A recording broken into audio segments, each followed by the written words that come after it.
This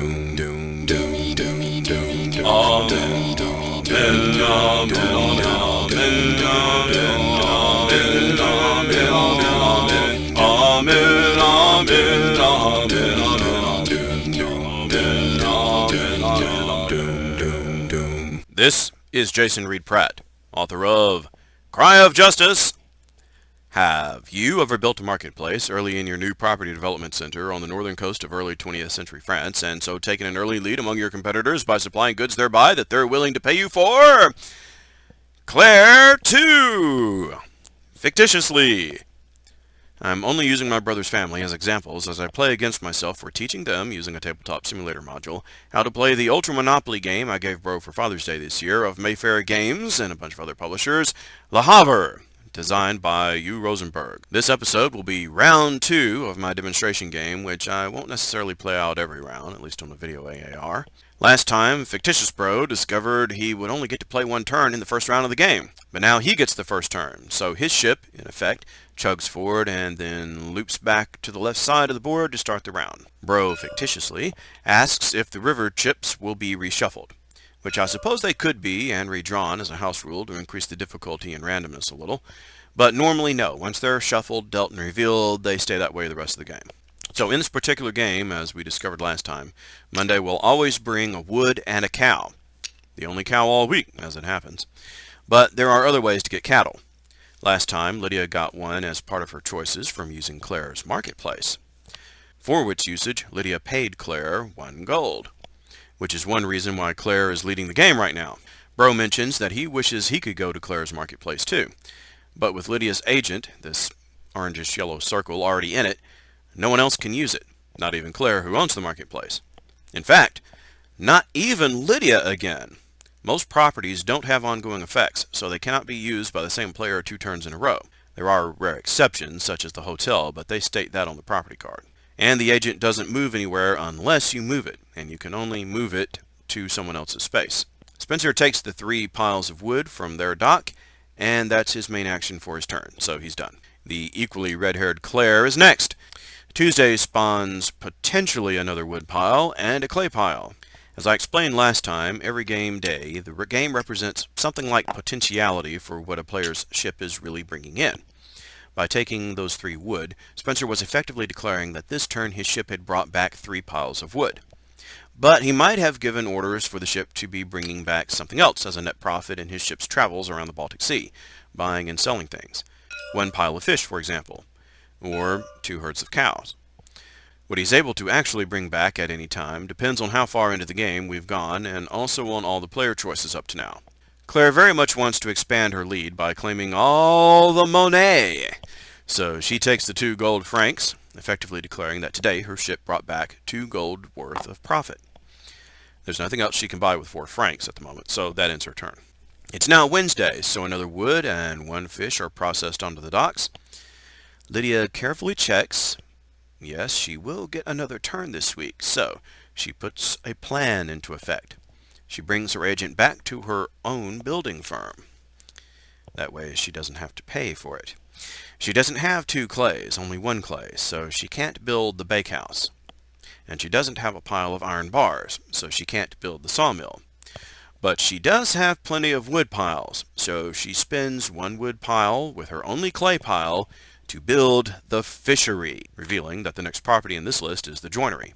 The fishery gives any agent who uses it at least 3 piles of fish, plus another pile of fish for each property you own with a fisher icon. The fishery itself has a fisher icon, and in fact, you can see the extra fishermen here on the edge of the dock along the river. So if Claire used this property, she would only generate 3 piles of fish right now. Her marketplace doesn't have a fisher icon. But if Lydia uses it, she would generate 4 piles, because she actually owns the fishery itself, which has a fisherman icon. Not incidentally, Lydia also just took the lead. She doesn't have any gold lying around anymore, but her properties total 14 gold in value, whereas Claire's marketplace plus her gold only total 10 so far. This ends Lydia's turn. On to Melissa. It's Thursday again, processing 1 pile of fish and 1 bundle of grain onto the docks. Melissa is interested in this new wooden ship and asks how she can get one. Well, she could pay 14 gold to temporarily hire some workers to make it for her. Or she could build one herself for 5 wood and 3 energy. But for that, she'll need a wharf. Not one of the building firms, not the construction firm. Something that specializes in making ships. Where's the wharf? She reasonably asks. The answer is a wharf hasn't been built yet. Until then, players can only buy ships, not make them. Is a wharf on a contract list? She asks. Normally everyone would be able to see yes, it is, but as noted in an earlier episode, Tabletop Simulator does not like fanned out cards. This module can and does fan them out when you're doing an automatic setup, but TTS still kind of freaks out when it does so. Searching through the lists, I find that the middle stack has a wharf planned 4 more cards down, and the left stack has a wharf planned 7 more cards down. So it's going to be a little while before anyone can get a wharf. They cost 14 gold directly, or 2 each of wood, clay, and iron to build. Melissa, fictitiously, nods and takes the pile of clay, in effect declaring that she had directed her ship to trade goods to bring back 2 clay to her warehouse today. That ends her turn, the only turn she'll get this round. The girls wail a little at her doing that because clay is really important in building a lot of early properties, and by doing this, Melissa has delayed other people in any of their plans. Melissa plays to win, and she has an MBA in logistics. Bro over here has already made preparations for his plans, and Friday dons his turn with the game processing 1 gold and a 3rd pile of wood. Lydia's agent is blocking access to her building firm, so if he's going to use one, he'll have to go to the town. This will cost some food or cash, but he happens to still have some cash. And he sees an opportunity has arisen since his last turn. Does he take this opportunity? If he does, he'll have to spend his gold on the Sunday feast, not food. But Spencer does take the opportunity and sends his agent to the town's construction firm. This costs him 2 food, or 2 gold, and he only has gold, so he pays that. In return, he can now build not only 1, but 2 properties, if he can. He spends his 2 clay to build the bakehouse. As we said last time, any agent visiting here can turn any number of grain bales into bread, if they pay 1/2 energy, rounded up, to cook each pile of bread. And they'll earn a 1/2 gold piece of profit, rounded down, for every pile of bread, while still keeping the bread to use as they like. In effect, each grain makes 2 piles of bread, one of which is automatically bought by the bakehouse to resell to the citizens of Le Havre, paying the agent 1/2 gold each for doing so. But Bro isn't done. Spencer has paid for the ability to build 2 properties if he can. And he does. He pays 3 wood back to the game supply and builds the joinery. This property allows the visiting player's agent to sell 1, 2, or 3 piles of that player's wood to the joinery, which will pay them back 5, 6, or 7 gold. Note that the relative value of each wood decreases. The joinery expects a discount if they're buying wood piles in bulk from a player, unlike the bakehouse. Spencer just took the lead with 18 gold value. 16 gold worth of property value, 8 over here, plus 2 more actual gold. Lydia, remember, was the prior leader with 14 gold. Claire gnashes her teeth and growls a little. She had taken the first lead with 10 gold value, and now she's in 3rd place. She looks over the current contractor list to see what the most valuable property is, while the game processes another fish pile and a clay on Saturday. She can't build the sawmill because she doesn't have an iron pile, and one isn't available on the dock yet. In fact, all she has so far is coal. So if she's going to build the hardware store, she'll have to get 3 wood and 1 clay. There is, in fact, 3 wood and 1 clay on the docks. Can I take both, she asks? Nope. One main action means taking only 1 set of goods off the docks, or sending your agent somewhere to use her property. Arg! That'll take time then, at least 2 turns to pick up all the stuff she needs. At least 3 turns, I say. She still has to spend a turn building the property. Claire prefers to get things done now and not lose any opportunities. So she spends 2 of her remaining 4 gold on paying the town to build the black market. Why does the town want a black market built? That's a criminal business. Well, maybe the town elders decided that if there's going to be a black market anyway, made up by some criminals, the town might as well be the one to profit from it.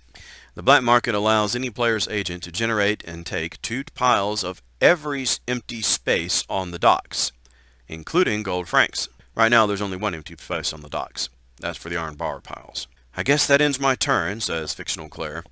Nope, you haven't made your main move yet. You can still send your agent to use a property, or you can still take all the piles off a dock. Claire notices that she can send her agent, who hasn't gone anywhere yet, to use her black market for free and not pay anyone rent on their properties, and get 2 piles of iron bars from their empty dock space. Or she chortles, for a little red-haired girl, Claire can chortle quite scarily, and sends her agent to her own marketplace to pick up one of 2 types of basic goods from the supply bags. 1 pile of clay and 1 pile of iron bars. Now she's done for her turn. Lydia will be taking the last turn of this round, and she witheringly points out, as the game generates the Sunday goods of 1 iron bar and 1 gold, that Claire will have to pay gold instead of food now for her workers' upcoming Sunday feast.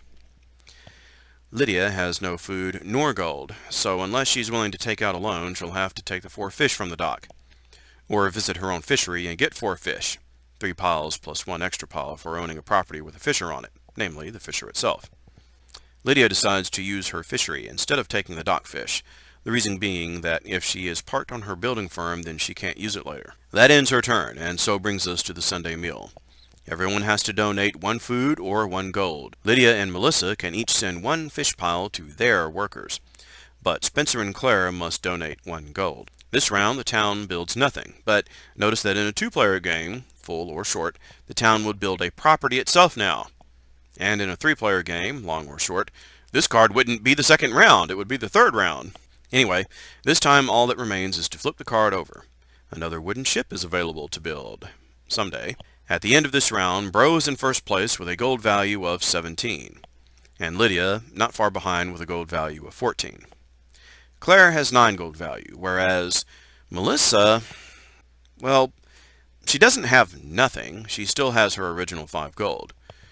We'll see what happens next episode, when it will be now Melissa's turn of doom. Doom, doom,